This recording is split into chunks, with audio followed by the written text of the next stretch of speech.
Let's see, can I make this full screen?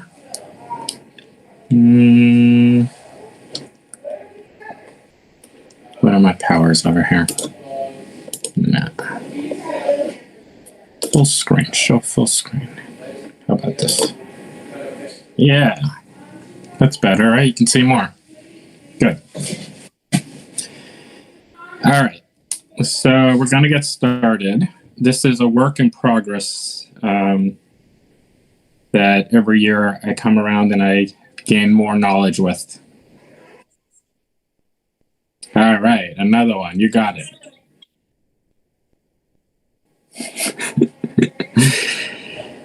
All right, so the mitzvah of Para Aduma, also known as the red heifer, is a fascinating mitzvah. For starts, it seems more pagan-like than Jewish. There is no explanation given in the Torah for why a dead person causes impurity to people or objects that come in contact with it, or him or her. Nor is there any explanation for why or how this ritual of sprinkling the Para Aduma concoction changes the purity status of the persons or objects that come in contact with it. Considering that the idea of impurity in the Torah is hard enough to understand, does this ritual help our understanding or confuse us even more? Is impurity related to sin? What sin is there in coming in contact with a dead person, or for that matter, a woman giving birth, or other things where it refers to it as impurity? Clearly explaining it just as sin oversimplifies it at best.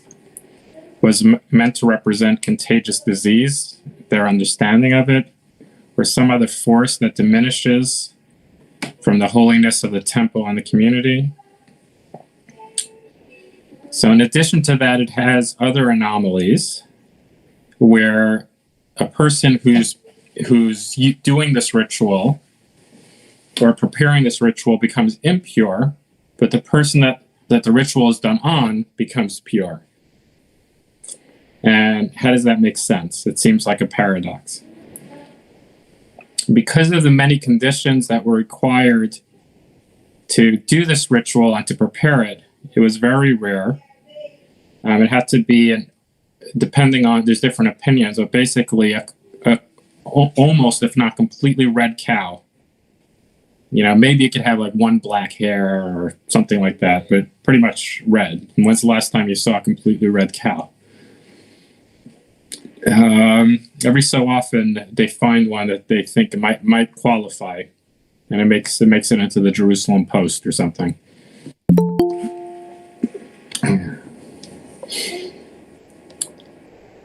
Hey Robert, we're talking about the red heifer, because that's the start of this week's Torah portion. Thank you for letting me know. You got it. So, yeah, traditional sources tell us that it was only done 8 other times for a total of 9. The first one having been done right at the beginning, soon after, in the Torah, soon after it's told to us. And that there will be one more at the time of the Messiah.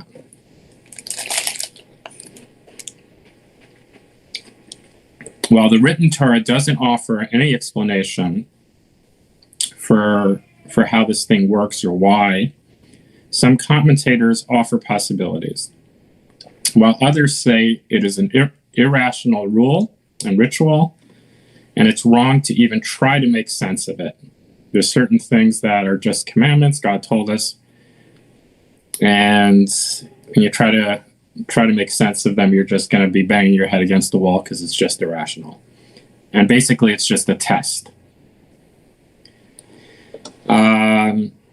It is said that even the brilliant King Solomon, who had an explanation for pretty much everything, couldn't figure it out. What exactly he couldn't figure out is debatable. The Sefer HaChinuch, which explains most mitzvot, shied away from this one too. But there are those that do try to explain it. All right.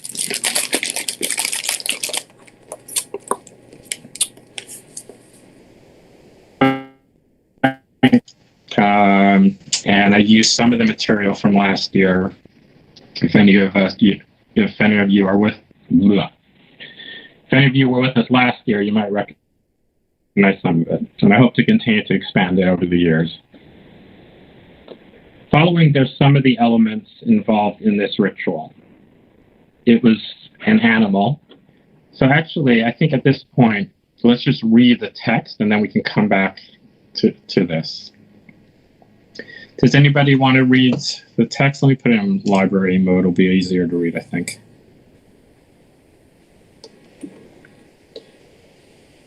Any takers? I'll read. All right, give me a second. I'll find it. There we go. So this is the beginning of this week's Torah portion. Okay. The Lord spoke to Moses and Aaron, saying, "This is the ritual law that the Lord has commanded. Instruct the Israelite people to bring you a red cow without blemish, in which there is no defect, and on which no yoke has been laid. You shall give it to Eleazar the priest. It shall be taken outside the camp and slaughtered in his presence. Eleazar the priest shall take some of its blood with his finger and sprinkle it 7 times toward the front of the tent of meeting. The cow shall be burned in his sight. Its hide, flesh, and blood shall be burned, its dung included. And the priest shall take cedar wood, hyssop, and crimson stuff, a scarlet wool. Okay, just a minute. And throw them into the fire, consuming the cow. The priest shall wash his garments and bathe his body in water. After that, the priest may re-enter the camp, but he shall be unclean until evening. He who performed the burning shall also wash his garments in water, bathe his body in water, and be unclean until evening. A man who is clean shall gather up the ashes of the cow and deposit them outside the camp in a clean place, to be kept for water of lustration for the Israelite community. It is for cleansing. Let me see. I lost my... Yeah, by number 10. It is for cleanse. He who gathers up the ashes of the cow shall also wash his clothes and be unclean until evening. This shall be a permanent law for the Israelites and for the strangers who reside among you. He who touches the corpse of any human being shall be unclean for 7 days. He shall cleanse himself with it on the 3rd day and on the 7th day, and then be clean. If he fails to cleanse himself on the 3rd and 7th days, he shall not be clean. Whoever touches the corpse, the body of a person who has died, and does not cleanse himself, defiles the Lord's tabernacle. That person shall be cut off from Israel. Since Here, you see where the hand is? Yes. Since the water of lustration was not dashed on him, he remains unclean. His uncleanliness is still upon him. This is the ritual. When a person dies in a tent, whoever enters the tent and whoever is in the tent shall be unclean 7 days. And every open vessel with no lid fastened down shall be unclean.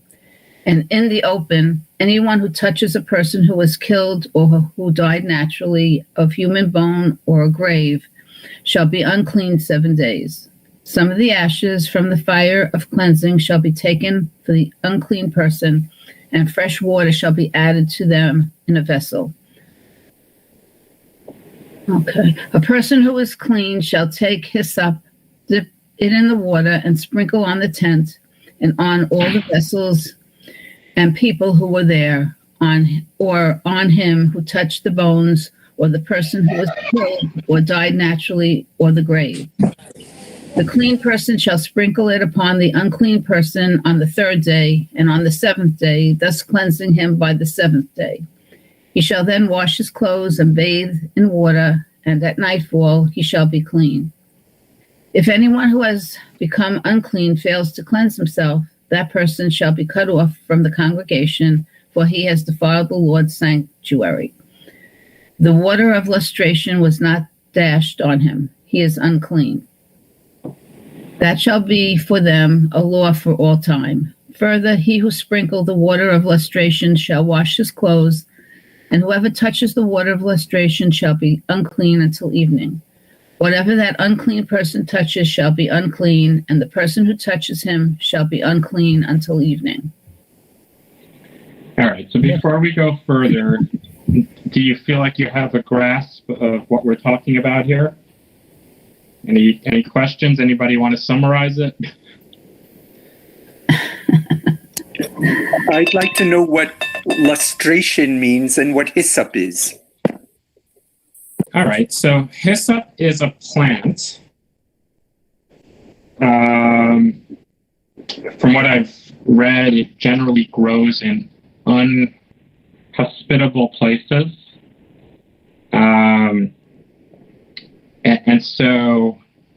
And I'll go back up top and we'll talk a little bit about that. Lustration, I'm not sure exactly. The Hebrew word is nida, which is for the time of a woman's period. But I think over here, I'm not sure why they use that word, but it's the water of this concoction that includes hyssop, crimson wool, and cedar wood, and the ashes of this red cow together. And so they would take a hyssop branch and then stick it into this mix and spritz it on the person or object that's considered impure. Thanks for the explanation. So I did, I had some similar curiosity about these different aspects of it. And so far, or at least what I was able to write down about some of these different elements. The first part is that we're using an animal, right? Why are we using an animal in this ritual? So we know, for instance, with animal sacrifice, generally the idea is that there's some sort of idea of transference of sin, or at least symbolism of that idea that, I'm not, thank God I'm not being killed for, my sins or something like that. But this is kind of a very stark reminder of, the consequences for, for not cooperating, sin and all of that. And yeah, as well as the idea of giving something, a sacrifice of, if you're not going to give your life, at least give your money. Right. In ancient times, people sacrifice one of their kids, So let's see which one deserves. It sounds bizarre in modern times. So that we know that was actually a ritual. So that's the general understanding of why we would use an animal in a ritual altogether. And then why specifically a cow for this ritual, right? It could have just as easily been a goat or a giraffe or a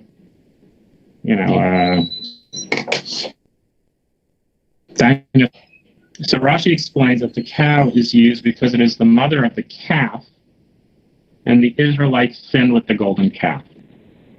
And this idea that the mother is responsible for the children, although it's not like this calf had any say in the thing, or the mother had any say in it. But again, the symbolism of it. Why does it have to be red? Right? What's wrong with a black and white cow?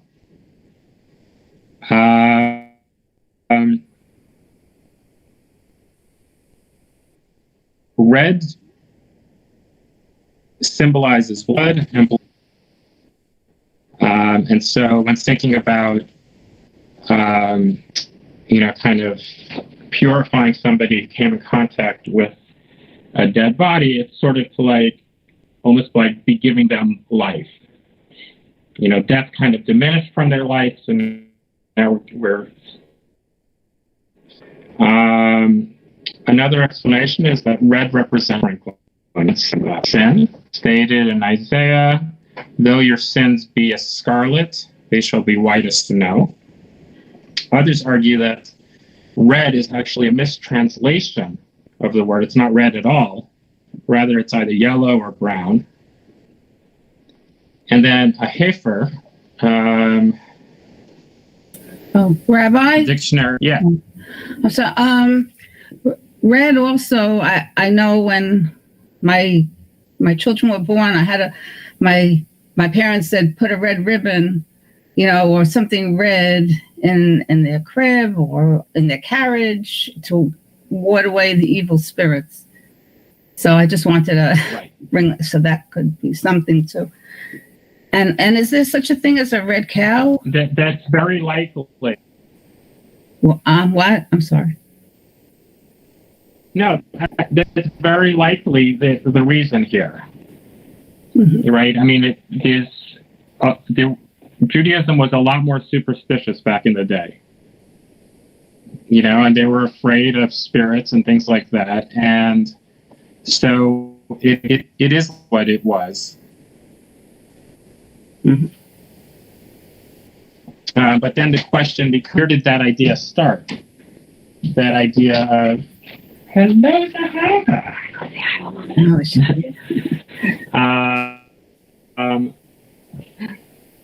Hello, cute. Oh, how cute. Oh, she's so cute. Hi, everybody. Say hi. Hi. She's getting so big. Oh, my goodness. She's beautiful. Okay.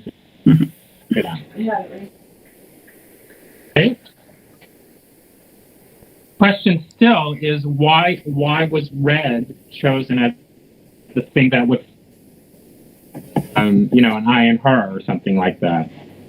We know that people use red ribbon, but how did they come to that?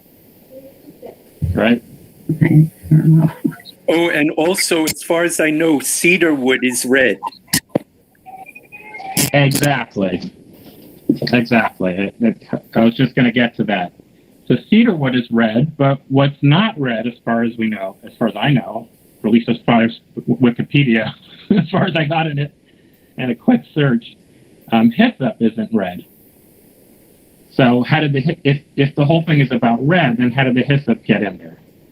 Mm-hmm. Right? Maybe hyssop was red back then. Things. Yeah. They would mix things and plant them and try, to get the perfect plants. Right. So just like you said, the cedar is red. The Heifer, according to Rashi, is the idea of perfection. That it's new, that it hasn't worked, it hasn't done anything, it hasn't given birth. And so just like the Israelites were perfect before the sin of the golden calf, this cow is perfect, but then the Israelites sinned, and this sacrificing this animal is representing the cleansing of that sin. So hyssop. Interestingly, looking at these different things that were used in the ritual, I try to find other places that some of these ingredients were used. So, for example, the hyssop, I've seen it said that it's a symbol of humility. It's a low bush or whatever it is exactly. It's also used in curing or purifying somebody who has tzarat, which is wrongly translated as leprosy. As used in is it used in the scapegoat ritual? I might have made a mistake there. But yeah, Torah, scarlet wool, right, which is more to the point of what Judy was saying. This thread is fits in with the red theme. It's also used to cure Torah and for the scapegoat. And the link here to this article about it says that those rituals may have reflected a Near Eastern practice of sending away a live animal to an uninhabited region in order to ward off any malevolence threatening people or places, such as evil, impurity, or plague. And in those rituals, they also used a crimson thread or string. Another use for it is in the story of Rahab, the Canaanite prostitute in Jericho, when Joshua sent spies to go check out the land of Israel. People found out about the spies and they wanted to get them. And they hid in this woman's house. And they said, because you protected us, when our armies come, hang a red scarlet out the window. And we'll know that it's you and we'll leave you, we won't attack. So that's use of some of these things in other contexts. The number 3 and 7, we had a class where we talked about the number 7. So we see the number 7 used here as well. You have to wait 7 days. I think they spritz 7 times. I don't remember if that's right. There's no laying hands, as we see in the scapegoat. All right, so let's go to some other things here. So, Bamidbar Rabbah, like I mentioned about King Solomon, Solomon said, about all these things I have knowledge, but in the case of the on the parsha of the red heifer, so in this case, the word parsha means section. It doesn't mean the weekly section necessarily, it just means section. I have investigated it, inquired into it, and examined it. Still, at the end of the verse in Ecclesiastes, I thought I could fathom it, but it eludes me. Right? It just doesn't make sense. It doesn't, these are my own words. It doesn't feel Jewish. It feels more like witchcraft. And along those same lines, we have this really interesting medrash. Robbie, you want to read?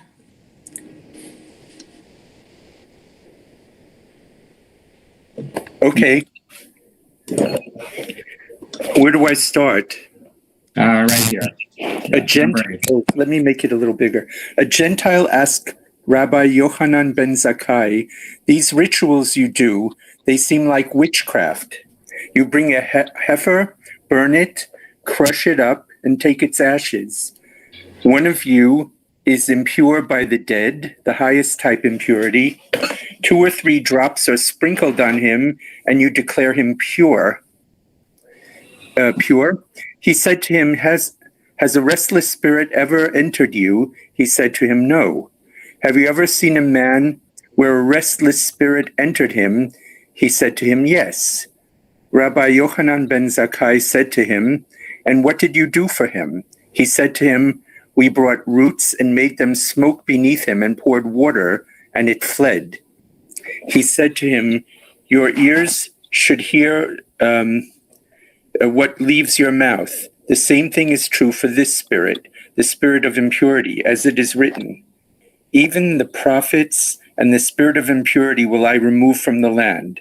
They sprinkle upon him purifying waters, and the spirit of impurity flees. After he left, our rabbi's student said, You pushed him off with a reed. What will you say to us? He said to them, By your lives, a dead person doesn't make things impure, and the water doesn't make things pure. Rather, God said, I have engraved a rule. I have decreed a decree. Hukah hakati gezeirah gazarti, and you have no permission to transgress what I decreed. As it is said, this is a chok, rule of the Torah.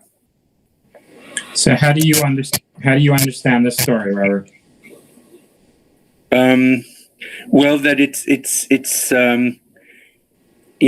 that just what he says, there is no real explanation, and it is sort of this question of witchcraft or of magic, right? Often arises in my mind because of certain rituals, that it would be very easy to think of the rituals as symbolic, but you could also think of them as exercising a kind of magic.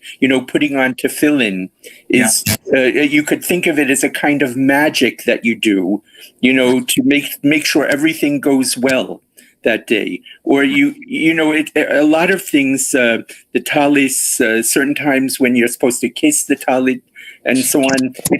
These are all rituals that are very close to magic. You have to be very careful because you don't want to feel like it's magic, and yet the temptation is very great to consider it a kind of magical ritual, like you're doing a spell or whatever. So this is a kind of problem I see very often, or just even repeating a prayer over and over again.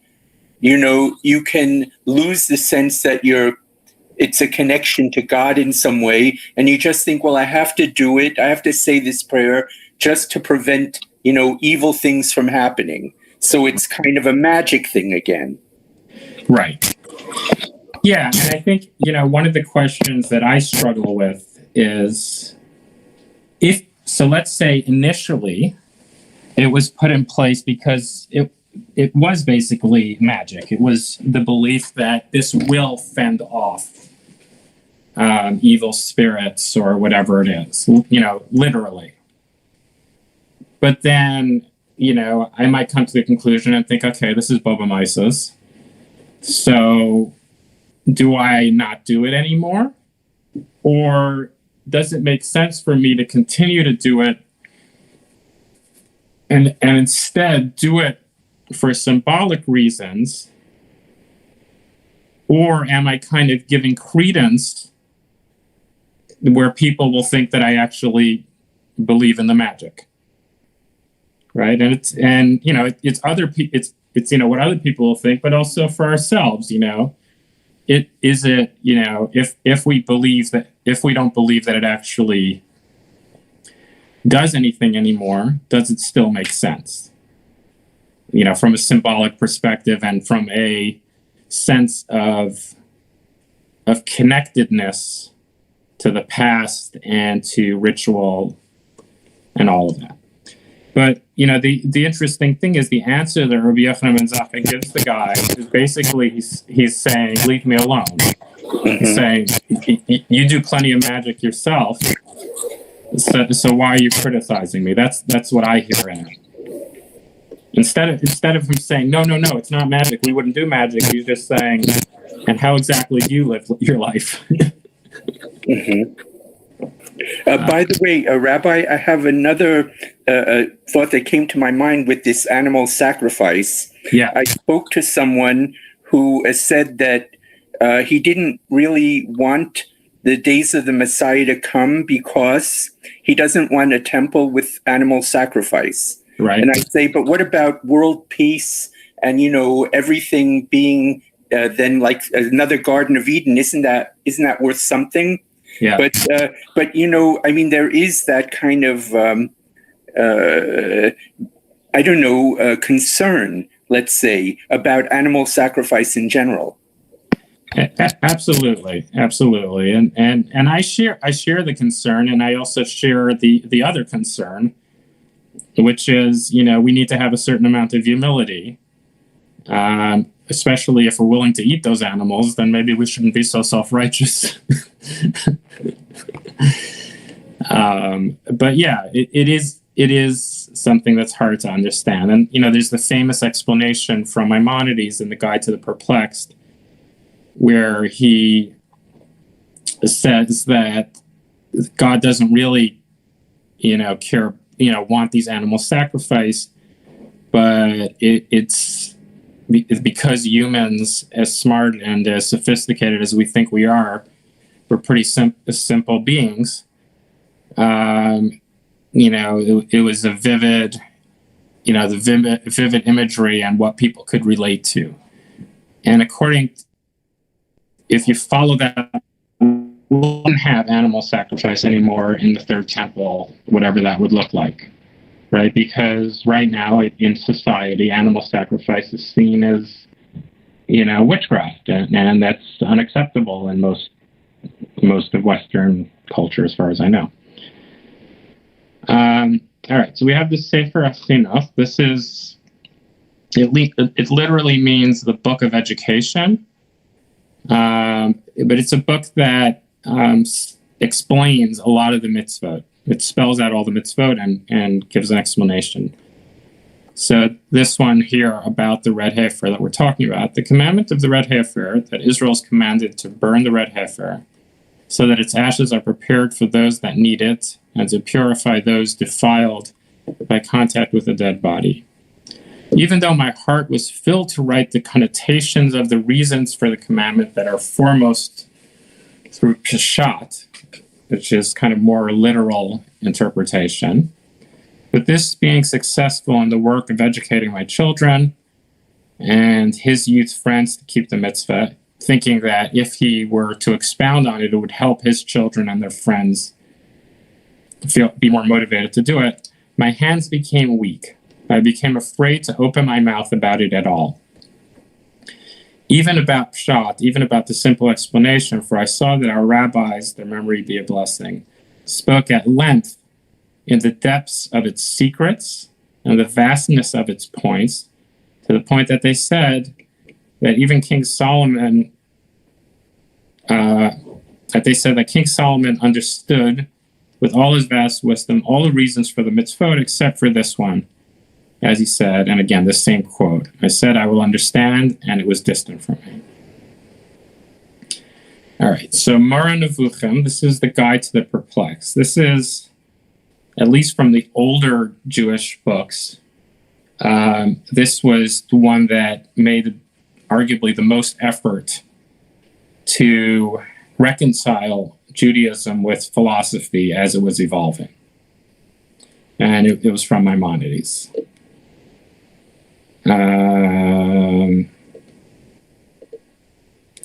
Judy, you want to do part of it? Yeah, sure. All right.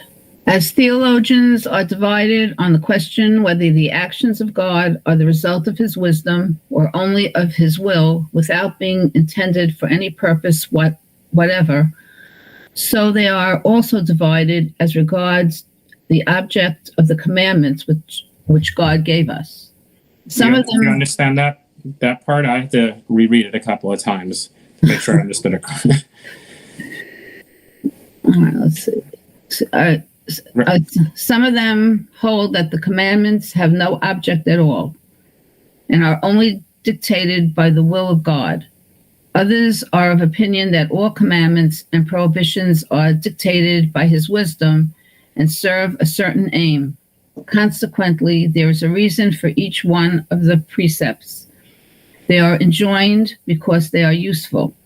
Right. So there are those that say that, God just gave us a bunch of, it's like throwing spaghetti at the fridge. He gave us a bunch of rules, hoping enough will stick and will keep us in the straight and narrow. Others say, no, that's ridiculous. God, doesn't work like that. There's a purpose to everything. Right. You want me to continue? Yeah, good. All of us, the common people, as well as the scholars, believe that there is a reason for every precept, although there are commandments, the reason of which is unknown to us, and in which the ways of God's wisdom are incomprehensible. This view is distinctly expressed in Scripture, righteous statutes and judgments. The judgments of the Lord are true and righteous altogether.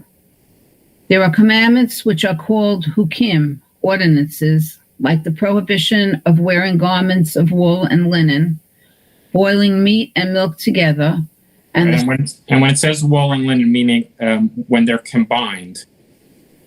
So this is actually still practiced by many. So, for example, when I was a kid, when I'd buy a suit, I would have to check, especially like under the collar. Sometimes they would put different materials to keep it strong. And if it had, usually, at least where I grew up, we weren't wearing linen suits, but some of them were wool suits, so we had to make sure there was no linen in it. I never knew that. Yeah. Boiling meat and milk together. Boiling, because I know you're not supposed to eat milk and meat together, but yeah. So what it actually says in the Torah is not to cook a kid in its mother's milk. Right, so the literal is cooking. That's the prohibition. They extended it to eating. Oh. Hold on, where am I? Yeah, here we are. Boiling meat and milk together, yeah. And the sending of the goat into the wilderness on the day of atonement. Our sages use, in reference to them, phrases like the following. These are things which I have fully ordained for thee, and you dare not criticize them. That's pretty strong language. Yes. Your evil inclination is turned against them, and non-Jews find them strange. But our sages generally do not think that such precepts have no cause whatever and serve no purpose, for this would lead us to assume that God's actions are purposeless. On the contrary, they hold that even these ordinances have a cause and are certainly intended for some use, although it is not known to us, owing either to the deficiency of our knowledge or the weakness of our intellect. Consequently, there is a cause for every commandment. Every positive or negative precept serves a useful object. In some cases, the usefulness is evident. For example, the prohibition of murder and theft. In others, the usefulness is not so evident. For example, the prohibition of enjoying the fruit of a tree in the first 3 years, or of a vineyard in which other seeds have been growing. Right, that's another prohibition of mixing, just like you're not supposed to mix wool with linen. In planting things, there's certain things you're not supposed to mix together. So. And you're not supposed to eat the fruit of a tree in the first 3 years? Yeah. How are we supposed to know when we go to the supermarket if this fruit was picked in the first 3 years or not? Well, there's a couple of things. One is that the laws that apply to the land, to the earth, and produce generally only apply to produce grown in the land of Israel.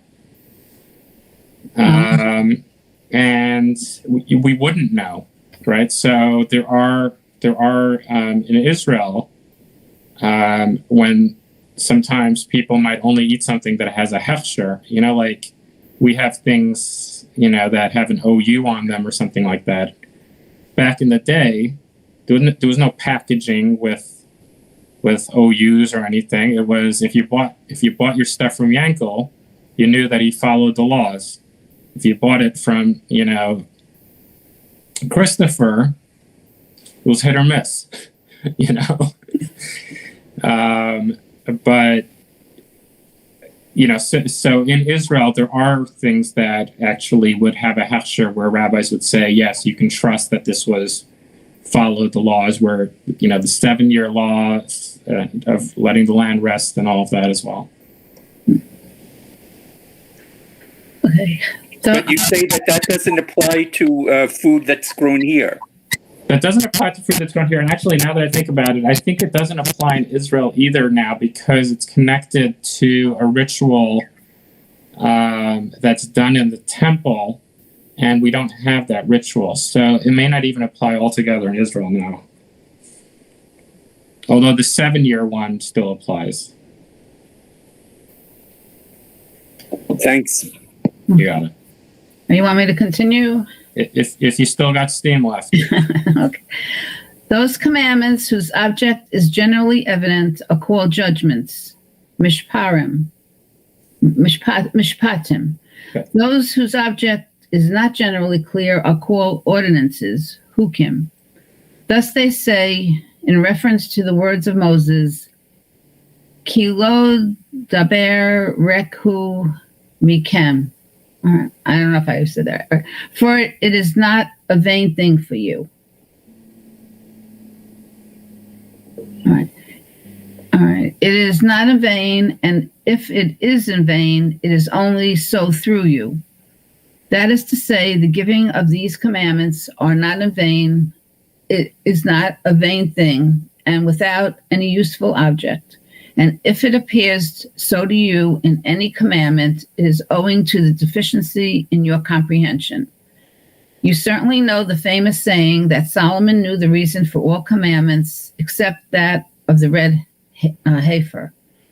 Our sages also said that God concealed the causes of commandments lest people should despise them, as Solomon did in respect to 3 commandments, the reason for which is clearly stated. In this sense, they always speak, and scriptural texts support the idea. I have, however,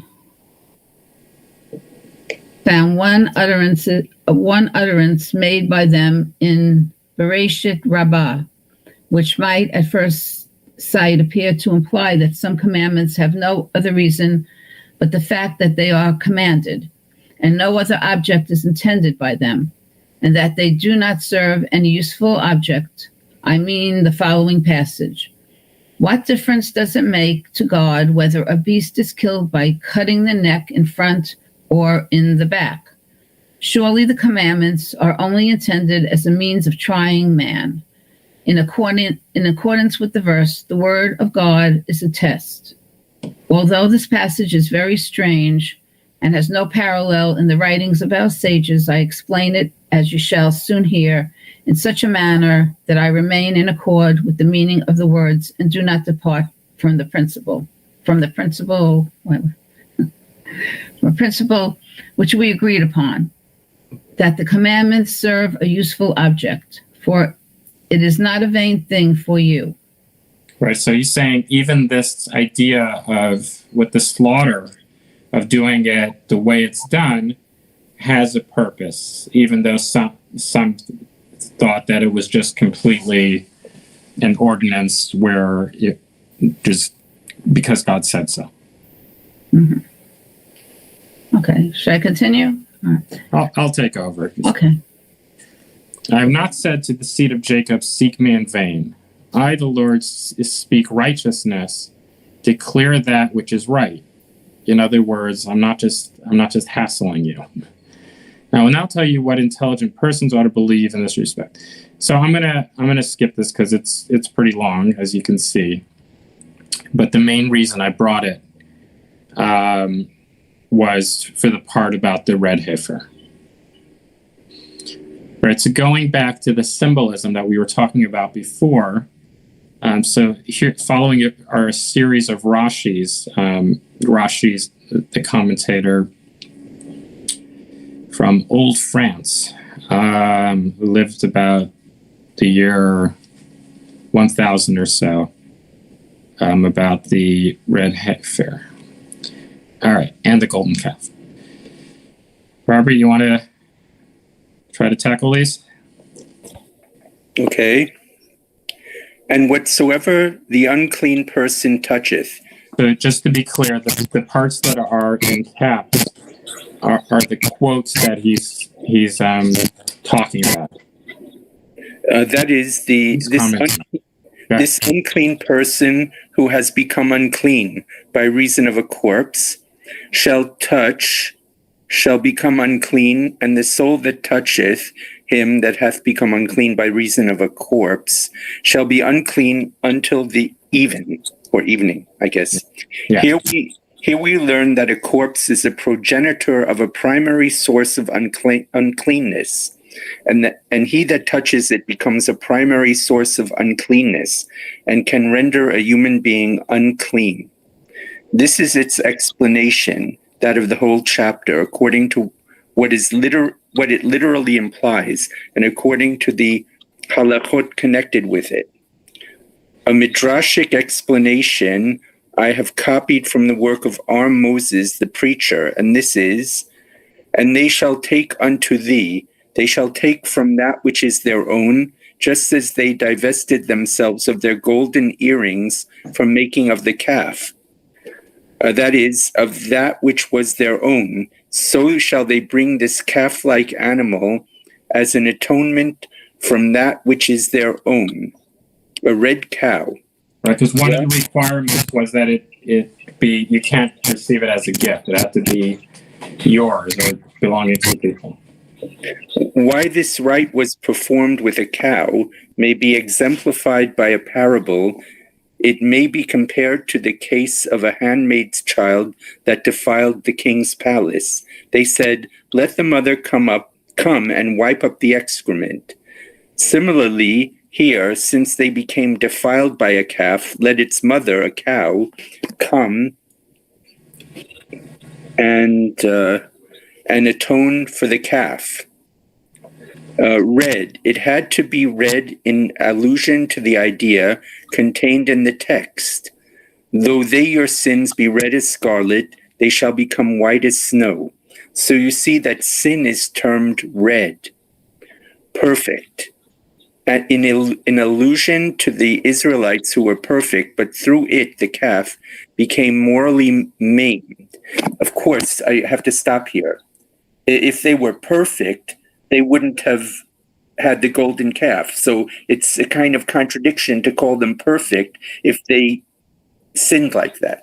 Yeah, I think the what it's meant by that is that their actions up to that point were perfect, although that's also questionable. Yeah. Yeah, I mean, it's you can't take these things too literally, unfortunately. Right. But it is, But I guess interesting with the and level puzzling. of perfection, they hadn't gone to the level of wholesale idol worship. Yeah. But they weren't complete saints either. Exactly. Which a literal reading of this kind of suggests. Perfect in allusion to the Israelites who were perfect, but through it the calf became morally maimed. Let this perfect animal come and atone for them so that they may regain their state of perfection. So we cannot, since we don't have this ritual, we cannot attain our state of perfection, I guess. Correct. Right. And that's part of people's motivation for wanting the third temple. Yeah. A cow upon which the I would probably be at the end of the line because I've come encountered with thousands of dead bodies. Oh yes. Mm-hmm. I don't know if I can make it in. Is there any purification possible for you when you see them, or is it only possible if there's a temple?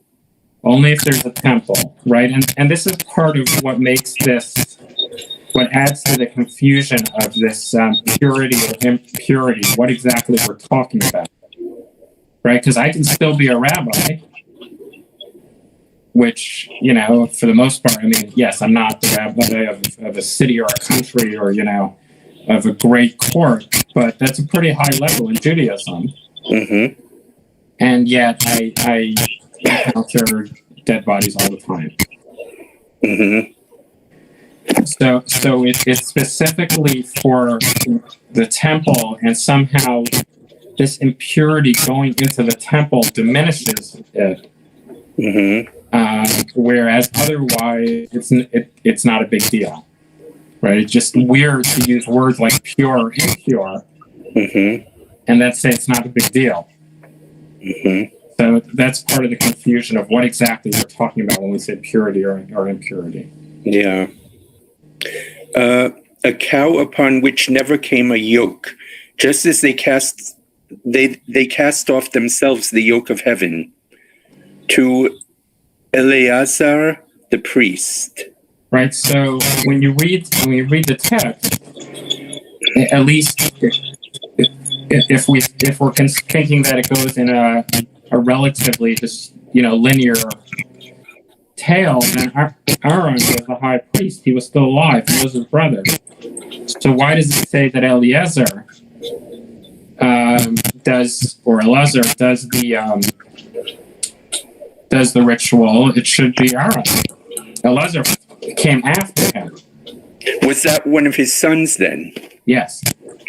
Mm-hmm. Just as they gathered together against Aaron, who was a priest, to force him to make the golden calf. But because Aaron had made the calf, this right was not entrusted to him, that it should be carried out by him, because the prosecuting counsel cannot become the defending counsel. And it says to see what Rashi says on Leviticus 16:4, Aaron, who had caused the sin, was not a fitting person to atone for it.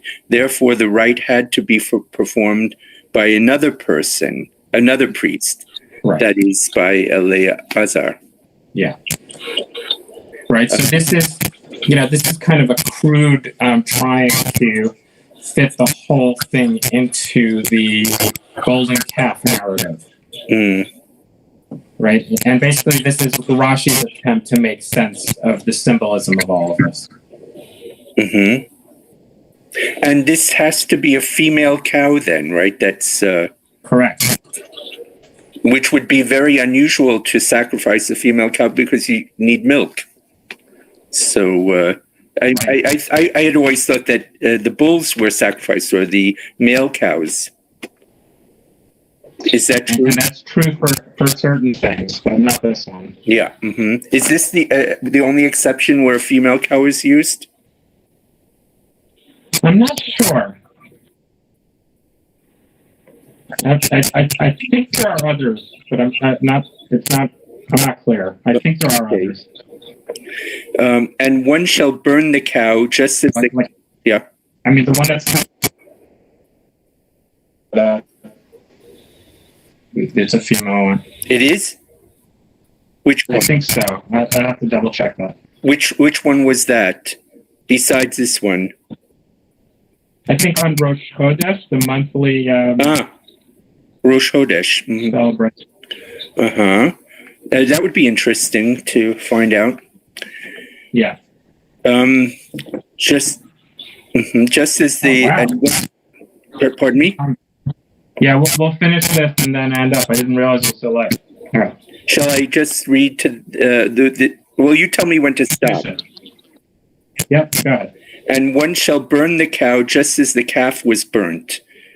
Cedar wood and hyssop and crimson. These three species correspond to the 3,000 men who fell by the edge of the sword on account of the golden calf. The cedar is the loftiest of all trees, and the hyssop the lowliest of all, a symbol that the man of high position who displays pride and on that account falls into sin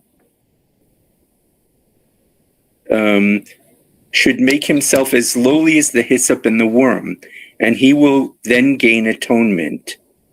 It shall be kept for the congregation of the children of Israel, just as the transgression of the calf is kept in remembrance for all future generations for punishment. For there is no visitation of Israel in which there is not something of the visitation of the sin caused by the calf. As it is said, on the day when I visit, I will visit their sin upon them. Rashi on that verse and Sanhedrin Yerushalmi Ta'anit. And just as the and just as the calf rendered unclean everyone who busied himself with it, so too does the cow make unclean all who busy themselves with it. And just as they, Israel, were purified by its dust, similarly it states, and for an unclean person shall they take the dust of the burnt cow. Yeah, there is. Okay. Where is it? Dust of the burnt cow with purification, etc. All right, so I think we'll stop there. Clearly, there's so much. This opens up so many different questions that it raises more questions than it answers. Mm-hmm. But it's an important ritual, and so I'm glad you guys hung in there with me. Yeah. Well, thanks a lot. Thank you. I'll Very, see you Friday night. okay. What's that, Judy? No, it's very interesting. Good. I'm glad. Yeah.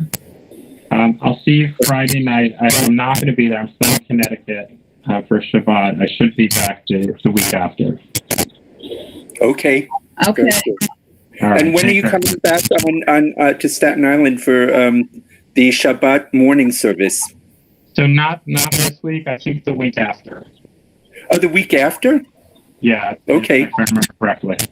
I'll let you know. Okay. Thank you very much. You're on vacation? You're on Yeah. vacation?